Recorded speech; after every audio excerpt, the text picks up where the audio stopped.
America తన యుద్ధ విమానాన్ని కూల్చివేతతో ఒక్కసారిగా వాషింగ్టన్ షాక్లో కూరుకుపోయిందా? యుఎస్ దాని మిత్ర దేశాలకు ఇది అత్యంత కీలకంగా భావిస్తున్నప్పటికీ పశ్చిమాసియాలోని యుఎస్ ఎయిర్ బేస్లే టార్గెట్గా ఇరాన్ విరుచుకుపడుతోంది. వాటిని కాపాడుకోలేకపోతుంది అమెరికా. దీంతో కీలక నిర్ణయం దిశగా ఇజ్రాయెల్ అడుగులు వేస్తోంది. యుఎస్ ఎయిర్ బేస్లను తమ దేశంలోకి మార్చుకునేలా ఏర్పాటు చేస్తోంది.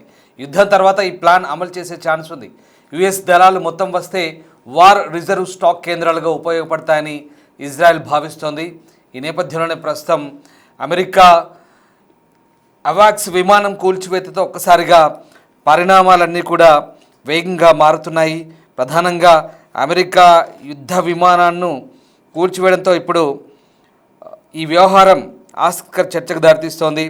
పశ్చిమాసియాలోని అమెరికా స్థావరాలపై ఇరాన్ దాడులు పెరిగిన నేపథ్యంలో ఇజ్రాయెల్ కీలక నిర్ణయం తీసుకున్నట్టుగా తెలుస్తోంది. ఆయా ప్రాంతాల్లో ఉన్న అమెరికా బేస్లను తమ దేశంలోకి మార్చుకునేలా ఏర్పాట్లు చేస్తున్నట్టు తెలుస్తోంది. ఈ యుద్ధం ముగిసిన తర్వాత ఈ ప్రణాళికలను అమలు చేసే అవకాశం ఉన్నట్టుగా ఇజ్రాయెల్ మీడియా సంస్థ ఛానల్ 12 చెప్తోంది.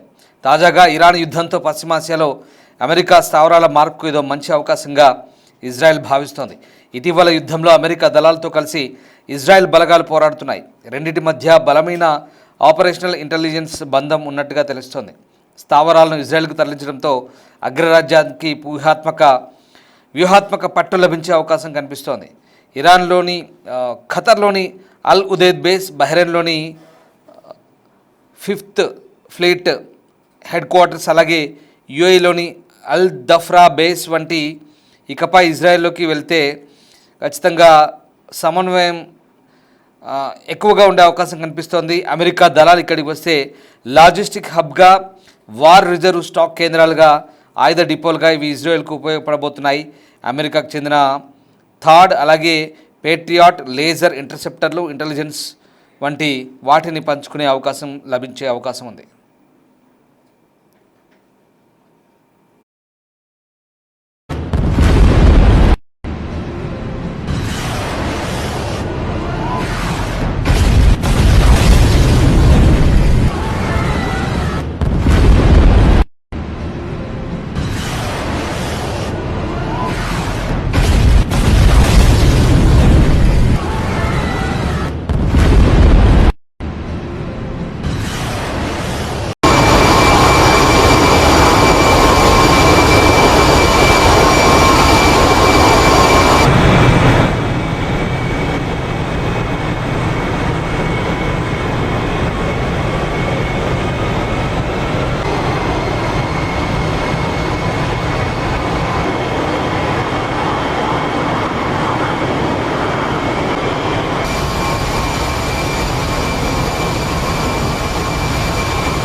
తాజాగా సౌదీ అరేబియాలోని ప్రిన్స్ సుల్తాన్ వైమానిక స్థావరంపై ఇరాన్ శుక్రవారం జరిపిన దాడిలో అగ్రరాజ్యానికి చెందిన అత్యాధునిక నిఘా విమానం బోయింగ్ E-3 సెంట్రీ తీవ్రంగా ధ్వంసమైంది. అమెరికా దాని మిత్ర దేశాల బలగాలకు కళ్ళు చెవుల్లా ఈ airborne warning and control system అవాక్స్ విమానం పనిచేస్తోంది.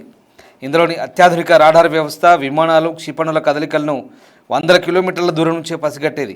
దీన్ని కోల్పోవడం వాషింగ్టన్కు మింగుడు పడని విషయంగానే అర్థమవుతోంది. అంతకుముందు ఖతర్లోని అత్యంత శక్తివంతమైన రాడార్ కేంద్రం కూడా ఇరాన్ దాడిలో ధ్వంసమైంది. ఈ నేపథ్యంలో అమెరికా దీన్ని తీవ్రంగా పరిగణిస్తోంది.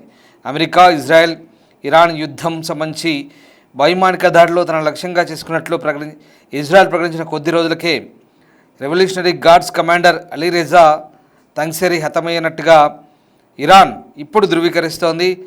గార్డ్స్ సెఫా న్యూస్ వెబ్సైట్ ప్రకటించిన ప్రకటన ప్రకారం దాడిలో తీవ్ర గాయాల పాలైన తంగ్సెరీ మరణించినట్టుగా చెప్తున్నారు. మరోవైపు అమెరికా, ఇజ్రాయెల్ దేశాలు ఇరాన్పై దాడులు కొనసాగిస్తున్నాయి. దీనికి ప్రతిగా ఇరాన్, ఇజ్రాయెల్ అలాగే పొరుగున ఉన్న గల్ఫ్ అరబ్ దేశాలపై దాడులు చేస్తోంది. ఈ దాడుల్లో దాదాపు ప్రస్తుతం కొనసాగుతున్న దాడుల్లో ఇరాన్లో 3,000 మందికి పైగా మరణించినట్టు తెలుస్తుంది. సాధారణంగా ప్రపంచ వాణిజ్యంలో సుమారు 12% జరిగే ఎర్ర సముద్రం సమీపంలోని బాబ్ ఎల్ మండేబ్ జలసంధిలో కూడా హౌతీలు మళ్ళీ నౌకలను లక్ష్యంగా చేసుకుంటే వారి ప్రవేశం ప్రపంచ నౌకా రవాణాకు మరింత కష్టం కలగొచ్చనే ఊహాగానాల మధ్య ప్రస్తుతం ఉన్నటువంటి పరిస్థితుల్లో ఇక ఎలాంటి పరిస్థితులు ఉంటాయనేది కూడా ఆందోళనకరంగా మారుతోంది. మరోవైపు ఇప్పుడు అమెరికాకు చెందిన E3 అవాక్స్కి జరిగిన నష్టానికి సంబంధించి America central command, US central command ఇప్పటివరకు ఎలాంటి ప్రకటన విడుదల చేయనప్పటికీ కూడా ఇది భారీ నష్టంగానే తెలిసింది. దాదాపు $500 మిలియన్ విలువైనటువంటి ఈ దాడి ఒక్కసారిగా అమెరికాను షాక్ గురి చేసింది. ఇప్పుడు అమెరికా, ఇజ్రాయెల్ దేశాలు ఇరాన్పై యుద్ధం ప్రారంభించినప్పుడు టెహ్రాన్ వేగంగా బలప్రయోగంతో ప్రతిస్పందిస్తుందనడానికి ఇది నిదర్శనంగా మారుతోంది. ఇస్లామిక్ రిపబ్లిక్, ఇజ్రాయెల్, గల్ఫ్ దేశాల్లోని అమెరికా ఆస్తులపై క్షిపణులు, డ్రోన్ల వర్షం కురిపించి ప్రపంచంలోని అత్యంత ముఖ్యమైన ఇంధన ఉత్పాదక ప్రాంతాల్లో ఒకటైన ఆ దేశంలో సంఘర్షణ విస్తరించింది.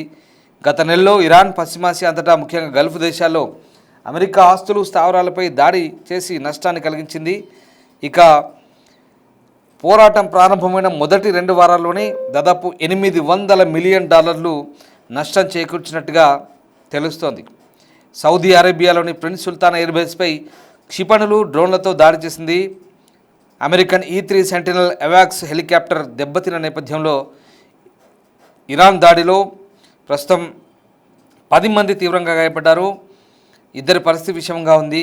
అలాగే ఈ బేస్లో ఉన్న గగనతల ఇంధన సరఫరా ట్యాంకర్లు కూడా దెబ్బతిన్న నేపథ్యంలో ప్రస్తుతం ఇక విమానం యొక్క తల, తోక భాగాలు మాత్రమే చెక్కుచెదరంగా ఉన్నాయి. విమానం 2 ముక్కలైంది. దాని ప్రధాన భాగం దెబ్బతింది. ఈ దాడిలో 6 బాలిస్టిక్ క్షిపణులు, 29 డ్రోన్లను ఉపయోగించినట్టు తెలుస్తోంది. కానీ ఇప్పుడు యుద్ధం 2వ నెలలోకి ప్రవేశించిన నేపథ్యంలో మరి అవాక్స్ విమానం అనేది ఎంత ఇంపార్టెంటో ప్రస్తుతం దీని గురించి విశ్లేషకులంతా కూడా చర్చించుకుంటున్నారు. సౌదీ అరేబియాలోని ప్రిన్స్ సుల్తాన్ ఎయిర్బేస్ లక్ష్యంగా చేసుకొని క్షిపణులు, డ్రోన్ల వర్షం కురిపించిన నేపథ్యంలో రియాద్కు 96 కిలోమీటర్ల దూరంలో ఉన్నటువంటి ఈ వైమానిక స్థావరంపై గతంలో కూడా ఇరాన్ కాల్పులు జరపగా 14 మంది అమెరికా సైనికులు గాయపడ్డ విషయం తెలిసిందే. ఈ నేపథ్యంలో దాడి తర్వాత ప్రస్తుతం ఉపగ్రహ చిత్రాలు, ఇరాన్ దాడుల తర్వాత వైమానిక స్థావరం వద్ద అనేక విమానాలు ధ్వంసమైనట్టుగా మనకు కనబడుతున్నాయి. కనీసం 10 మంది అమెరికా సైనికులు గాయపడ్డారు. వారిలో 2 పరిస్థితి విషమంగా ఉన్నట్టుగా తెలుస్తోంది.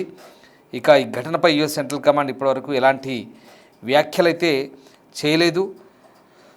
ఇక E3 sentinel airborne warning and control system అనేటువంటి అవాక్స్ విమానానికి గణనీయమైన నష్టం వాటిల్లింది. Air and space forces magazine చెప్తున్న దాని ప్రకారం ఇక ఈ ఎయిర్ బేస్లో దాడికి ముందు ఈ 6 E3 విమానాలు మోహరించున్నాయి. తర్వాత ఇప్పుడు అంటే ప్రస్తుతం ఉన్న పరిస్థితిలో ఇక ఈ దాడి ప్రస్తుతం ఒక విమానం పూర్తిగా ధ్వంసమైంది. ఇది ఈ ఎయిర్బోర్న్ అవాక్స్ అనేది నిజంగా ఇది ఒక తిరిగే రాడార్ డెస్క్ అమర్చబడి ఉంటుంది కాబట్టి అత్యంత ముఖ్యమైనటువంటి విమానంగా చెప్తున్నారు. ఈ రాడార్ 375 కిలోమీటర్ల పైగా పరిధిని కలిగి ఇక బాధ్యతాయుతమైన అలాగే ఒక నియంత్రణ కలిగి నిఘా వ్యవస్థను చాలా కఠినంగా నిర్వర్తించేటువంటి ఈ విమానం దెబ్బతినడం ఇప్పుడు అమెరికాకు ఆందోళన కలిగించే అంశంగా చెప్తున్నారు. సో 1977లో అభివృద్ధి చేయబడినటువంటి విమానాలకు గొప్ప చరిత్ర అయితే ఉంది. ఆపరేషన్ డెజర్ట్ స్మార్ట్ కొసావ యుద్ధంలో ఈ వైమానిక దళం ఈ విమానాన్ని ఉపయోగించింది.